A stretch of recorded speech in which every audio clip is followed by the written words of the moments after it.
자, 당뇨가 20년 동안 있으셨다거나 어떤 질병이 오랫동안 있으셨는데도 별로 변함이 없고 아니면 점점 악화되는 분들이 굉장히 많이 있습니다.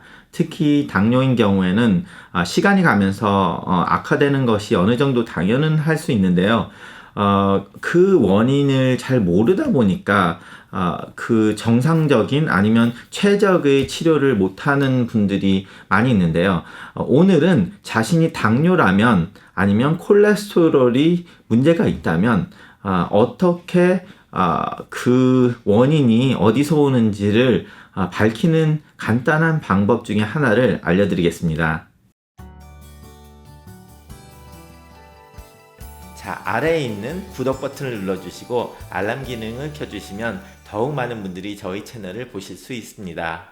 그리고 제가 하는 이 강좌가 마음에 드시면 좋아요를 눌러주시기 바랍니다. 자, 공지사항입니다.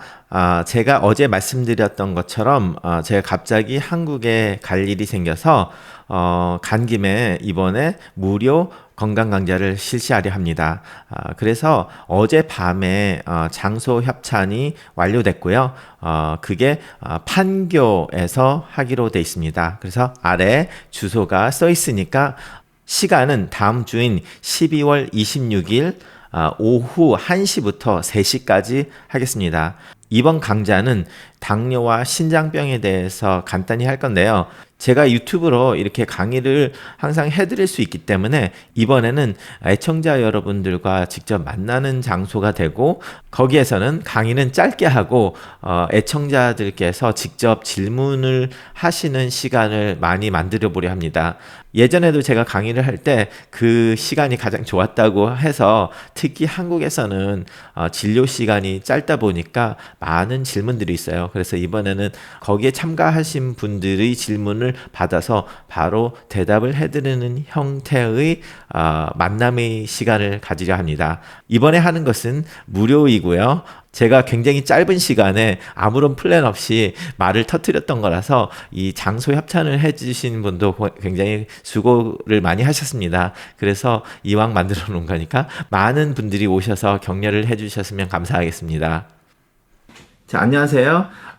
오늘 제가 본 환자분 중에서 뭐 5-6분이 이런 케이스가 있어서 말씀을 드리려 합니다. 무슨 말씀이냐면 당뇨 아니면 콜레스테롤의 수치를 보면서 우리가 변동이 있는데 왜 지금 병이 악화가 되냐, 병이 좋아지느냐 그런 것을 좀 알아야지 이제 치료가 쉬운데요. 많은 분들이 당뇨를 20년을 가지고 있었어도 자기가 뭐를 잘못하는지를 모르고 있습니다. 그러니까 점점 악화가 되더라도 왜 악화가 되는지를 모르는 경우가 꽤 있는데요. 그거를 아주 쉽게 아는 방법이 있습니다. 우리가 피를 3개월에서 4개월마다 피 검사를 해서 당화 혈색소를 찾잖아요. 그러면 99%의 환자분들이 그냥 병원에 가서 어땠어요? 그럼 당화혈색소가 올라갔네요. 더 안 좋아졌네요. 그럼 약을 올릴게요. 그럼 약을 올리고 또 3개월 있다 가서 어떻게 됐어요? 그럼 피검사하고 그러면 이번엔 좀 좋아졌네요. 그러면 약을 좀 줄이죠. 아니면 뭐 약을 그대로 드세요. 뭐 이런 식으로 이제 20년, 30년을 하시는 분들이 있어요. 뭐 1년, 2년을 하신 분도 있겠지만 자, 그렇게 하시는 분들은 발전이 없습니다. 그래서 제가 누누이 말씀드리지만 당뇨 일기를 적으라고 하고 당뇨 일기를 적어서 그리고 식단 일기를 적어서 자신이 어떤 음식을 먹었을 때 문제가 되는지 밝히라고 하는 비디오를 저번에도 보여드렸는데요. 그거를 굉장히 하기 싫어하시는 분들이 있습니다. 그거를 했든 안 했든 간에 중요한 것은 3개월마다 그렇게 의사를 보고 당화혈색소를 확인하고 계시다면 그 의사를 가서 피검사를 하고 다시 재진을 하러 갈 때 가기 전에 뭐를 생각을 해야 되냐면 앉아서 내가 이번에 당화혈색소가 올라갔을까 아니면 내려갔을까를 미리 추측을 하셔야 됩니다. 저 같은 경우는 이제 환자가 오셨을 때 오늘도 앉아서 결과가 어떻게 나왔을 것 같아요? 그렇게 물어봐요. 그러면은 어떻게 나왔어요? 저한테 반문을 하거든요. 결과 그 보지 말고 환자분께서 이번에 결과가 좋아졌을 것 같아요, 나빠졌을 것 같아요. 그러니까 실제로 오늘 한 분은 좀 안 좋아졌을 것 같아요. 그럼 왜 안 좋아졌을 거라고 생각을 하는데요. 그러면 저번에 목뼈 디스크가 좀 안 좋아서 운동을 못했다, 걷지를 못했다, 수영을 하시다가, 좀 몸이 안 좋아서 수영도 못했다. 그러다 보니까 좀 집에서 있었는데, 집에서 있다 보니까 더 먹는 거는 더 늘었다. 그런데 많이는 늘지 않았습니다. 근데 운동을 예전에는 하루에 5일을 했는데, 요즘은 일주일에 5일을 했는데, 요즘은 일주일에 한 번도 안 하고 그래요. 그러면 예전에 당화혈 색소가 7.0이었는데 7.4로 올랐어요. 근데 그분이 그렇게 말을 표현한 그만큼이 7.0에서 7.8로 올랐구나. 7.8로 올라갔을 그 정도 올라가는 라이프 스타일이라는 거죠. 그렇기 때문에 이분은 정확하게 자기가 피검사의 결과를 보지 않았지만 정확하게 자기가 뭐를 잘못했다는 걸 알았고, 저한테 그 묘사한 그만큼의 변화가 7.0에서 7.8 정도로 올라갈 수 있는 변화였거든요. 그러면 자기가 말한 그게 수치하고 딱 맞아들였다는 얘기죠.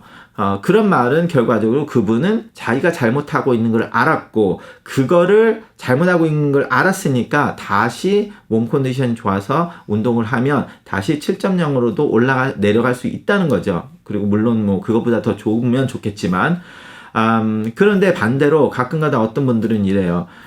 내가 이번에는 예전에 예를 들어서 만약에 7.5였다. 당화혈 색소가 3개월 전에. 근데 이번에 왔는데 분명히 이거 6.0으로 떨어졌을 거예요. 나는 잘했거든. 먹는 것도 안 먹고 나는 운동도 많이 하고 군것질 절대 안 하고 밥 하루 두 끼 하고 야채만 먹었어요. 이렇게 딱 묘사를 해요. 근데 7.5에서 6.0으로 떨어졌을 거라고 자기는 생각을 했는데 9.5로 올랐어요. 아니면 9.0으로 올랐어요. 자, 그거를 얘기를 한 다음에 딱 말씀을 드려요. 9.0으로 올랐어요. 그러면은 제가 9.0이라는 말을 하기 전에 이제 그렇게 말씀을 하시면 진짜요? 진짜로 그렇게 하셨어요? 이렇게 말을 하죠. 저는 그게 아니라는 걸 아니까 결과를 보고 그러면 자기는 그렇게 했대요. 그러면 제가 진짜로 그렇게 하셨어요? 그러면은 자기는 진짜로 그렇게 했대요. 근데 옆에서 남편이 듣고 있다. 에이 뭘 그렇게 해서 내가 먹고 있으면 맨날 도너스 먹고 그러더구만. 이런 말이 나와요. 자, 그게 무엇이냐면 그 환자분이 저한테 거짓말을 하는 게 아닙니다. 그런데 남편하고 같이 왔는데도 남편이 듣고 있어도 말이 안 되거든. 자기가 보면 자기 와이프는 군것질도 많이 했는데 와이프는 군것질도 줄였고 운동도 많이 했다고 생각은 하는 거예요. 스트레스를 받고 거기에다가 안 해야 된다는 스트레스를 받으니까. 거짓말을 하는 게 아니에요. 그런 분은 어떻게 생활이 되냐면 예전에는 아침을 정상적으로 먹고 점심도 정상적으로 저녁도 이렇게 먹다가 이게 안 좋아졌다고 하니까 아침을 줄여요. 그리고 점심을 줄여요. 저녁을 줄여요. 배는 고프잖아요. 그러니까 중간에 군것질을 하나씩 먹는 거예요. 근데 그 하나씩 먹는 거는 식사에서 포함이 안 됐으니까 자기는 그걸 먹었다고 나중에 3개월 있다 생각을 할 때는 그 생각을 못 해요.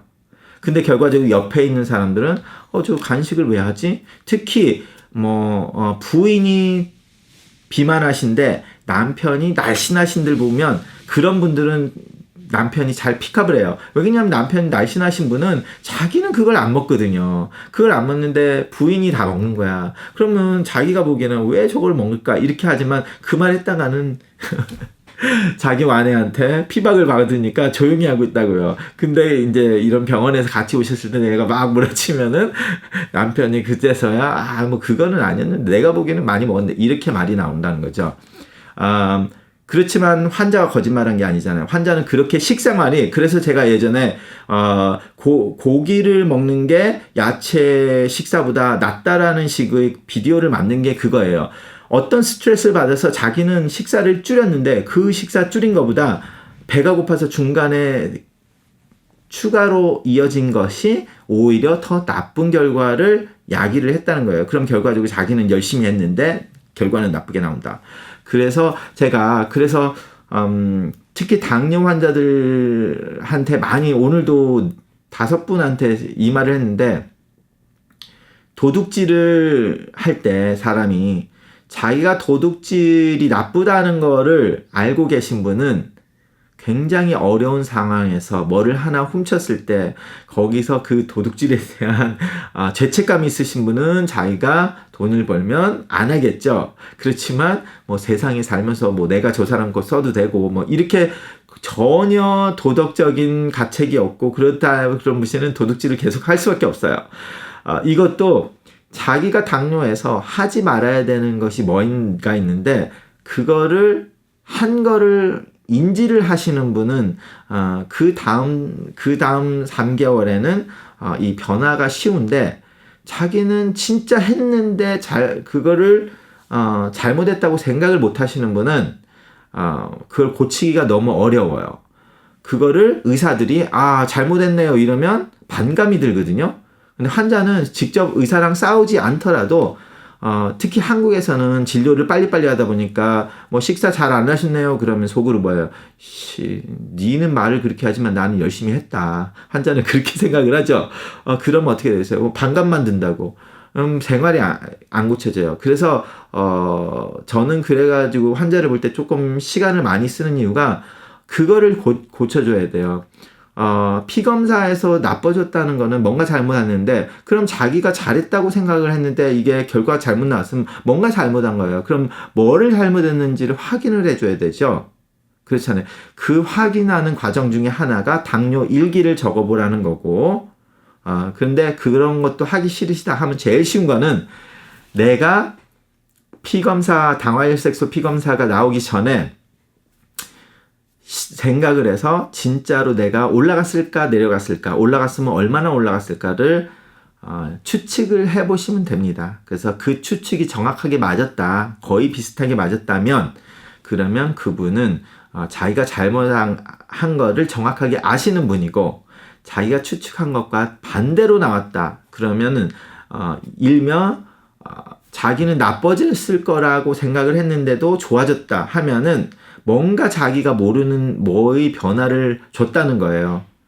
그게 좋았는데 그걸 인지를 못했다는 거죠. 그럼 그것도 똑같이 나쁩니다. 왜냐면 진짜로 좋아졌는데 자기는 다 빠졌다고 생각을 하는 분은 무슨 말이냐면 그 좋은 거를 계속 해야 되는데 뭐를 계속 해야 될지 모르잖아요. 그러니까 그걸 곰곰이 생각해 보셔서 그 좋은 거 좋아졌다고 하면 좋은 걸 찾아서 계속 그거를 하시라는 거고 그런 식으로 미리 자기가 어떤 테스트 결과에 대해서 추측을 하셔서 맞는 그런 연습을 해보시기 바랍니다. 그러면 자기 생활 습관도 점점 좋은 쪽으로 바뀔 거라고 생각합니다. 감사합니다.